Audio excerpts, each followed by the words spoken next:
Welcome to HR9 news. Shri Sathya Sai జిల్లా చిలమత్తూరు మండలం కోడికొండ వద్ద చిత్రవతి నదిని కబ్జా చేసి నదికి అడ్డంగా రైతులకు నీళ్లు పోకుండా అక్రమ కట్టడాన్ని రెడ్డిప్పశెట్టి అనే రియల్టర్ కట్టిన బ్రిడ్జ్ ని సిపిఐ బృందం పరిశీలించింది. ఈ సందర్భంగా సిపిఐ జిల్లా కార్యదర్శి వేమయ్య యాదవ్ మాట్లాడుతూ చిత్రవతి నదికి అడ్డంగా అక్రమ కట్టడాన్ని రెడ్డప్పశెట్టి నిర్మించిన బ్రిడ్జ్ మరియు ప్రభుత్వ భూముల్లో పెద్ద పెద్ద నీటి కుంటలను తొలగించారని డిమాండ్ చేశారు.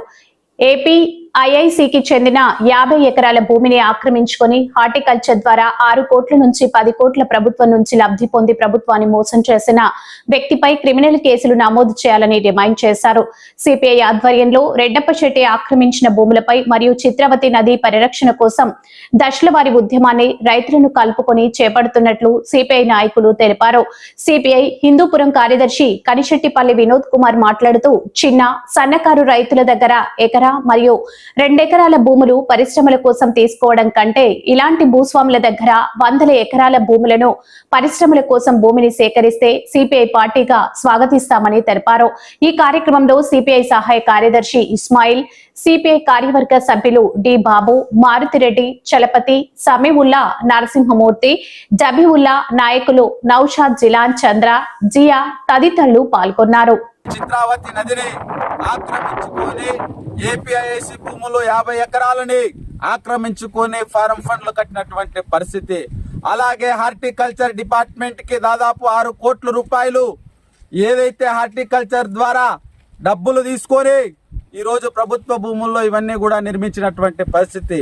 ప్రభుత్వం ఏమో ఈరోజు చిన్నకారు రైతులు ఎకరా 2 ఎకరాలు 3 ఎకరాలు ఉన్నటువంటి రైతుల దగ్గర పరిశ్రమలు పెడతామని చెప్పి భూములు తీసుకుంటున్నారు. అలాంటి చిన్న రైతుల దగ్గర కాదు, ఇలాంటి పెద్ద రైతుల దగ్గర వెంటనే ఈ భూమిని ప్రభుత్వం ఆధీనంలోకి తీసుకొని ఏదైతే పరిశ్రమలు పెట్టడానికి ఈ భూమి అనువుగా ఉంటుంది. చుట్టుపక్కల ఉన్నటువంటి కొడికొండ, కోడూరు, చిలమత్తూరు, ఈ పక్కన ఉన్నటువంటి పంచాయతీలు ఉన్నటువంటి గ్రామాలన్నీ కూడా బాగుపడడానికి అవకాశం ఉంది.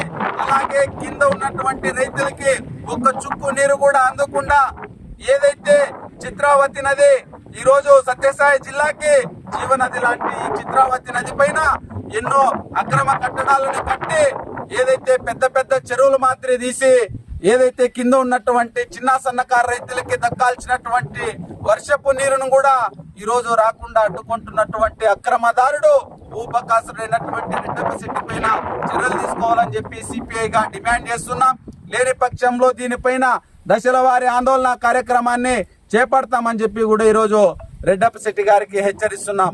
ఇటీవల పదే పత్రికల్లో ఈ ప్రాంతంలో ఉన్నటువంటి చిలమత్తూరు మండలంలో ఉన్నటువంటి ఈ భూముల గురించి అనేక పత్రికల్లో వస్తూ ఉన్నప్పుడు దీనికైనా లోతుగా కానీ మనం పరిశీలించినట్లయితే కానీ దీంట్లో ఎస్సీ భూములు, ఎస్టీ భూములు, అదేవిధంగా డీసీ భూములు, డీసీ ల్యాండ్స్ ఏమాత్రం కూడా సీలింగ్ యాక్ట్ ప్రయోగం లేకుండా మరి ఈరోజు వందలాది ఎకరాల భూములు ఒక ఆసామి చేతిలో పెట్టుకొని వీటన్నిటిని ఆఖరికి చిత్రావతి నదికి అడ్డం కట్టి దాన్ని సైతము పూర్తి చేసి వచ్చే నీళ్లను ఏవైతే చిత్రావతిలో యథావిధంగా పోకుండా ఇరిగేషన్ యొక్క యాక్ట్స్ను కూడా వయలేట్ చేసి వాటి నుంచి మొత్తం అంతా కూడా ఇతను లబ్ధి పొందేటువంటి ప్రయత్నంలో ఉన్నాడు. అదేవిధంగా ఈ పాండ్స్ అనేది అవి ఉన్నారు.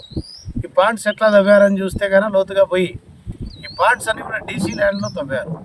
వీటిని ఏపీఐఐసి కింద మరి ఒరిజినల్ ల్యాండ్స్ అన్ని పెట్టి వాటిలో తవ్వినట్టు సబ్సిడైజ్డ్ లోన్స్, హార్టికల్చర్ లోన్లు దాదాపు 6 నుంచి 10 కోట్ల రూపాయల లోన్ల రూపేణ ఈ ఆసామి రెడ్డప్పశెట్టి అనేటువంటి వ్యక్తి మరి లబ్ధి పొందాడు.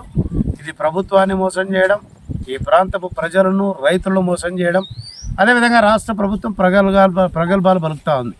మేమంతా కూడా ఇట్లాంటి వాటిపైన చర్యలు తీసుకుంటాం, అక్రమార్కులపైన కొరడా చూపిస్తాం. ఎవరైనా ఇట్లా భూములు అసెంబ్లీలో చంద్రబాబు నాయుడు చెప్పింది, ఎవరైనా ఇట్లా ల్యాండ్ గ్రాబర్స్ ఉంటే వారిపైన పీడీ యాక్ట్ కట్టి లోపల పెడతామంటా ఉన్నారు.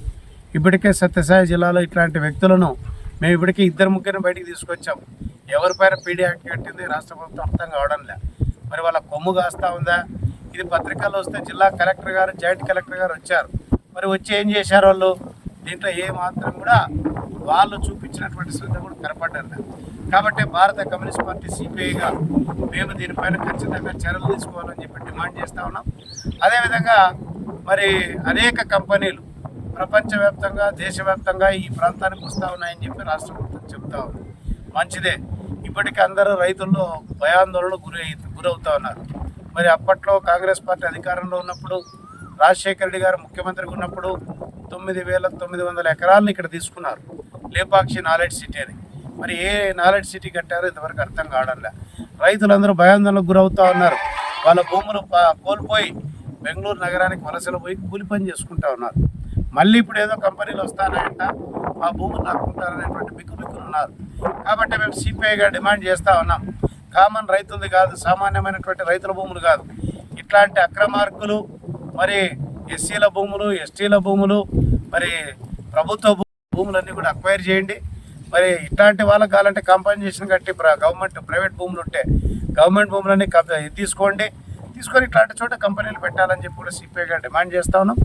ఈ మధ్యకాలంలోనే ఈ ప్రాంతాల్లో అంతా కూడా పర్యటించి అన్ని గ్రామాలు కూడా రైతులను సమీకరించి దగ్గరలోనే ఈ తహసీల్దార్ కార్యాలయం ముందు కూడా ధర్నా కార్యక్రమాన్ని నిర్వహించబోతా ఉన్నాం. భవిష్యత్తులో దీనిపైన పెద్ద ఎత్తున పోరాట కార్యక్రమాలు కూడా దశల వారీగా మా కార్యక్రమాలు ముందుకు తీసుకుంటామని చెప్పి ఈ సందర్భంగా ప్రభుత్వాన్ని హెచ్చరిస్తూ ఇప్పటికైనా సరే చర్యలు తీసుకోవాలి. చర్యలు తీసుకోకపోతే భవిష్యత్తు కార్యక్రమాలు కూడా ముందు ఉంటాయని చెప్పి సందర్భంగా హెచ్చరిస్తా ఉన్నాం.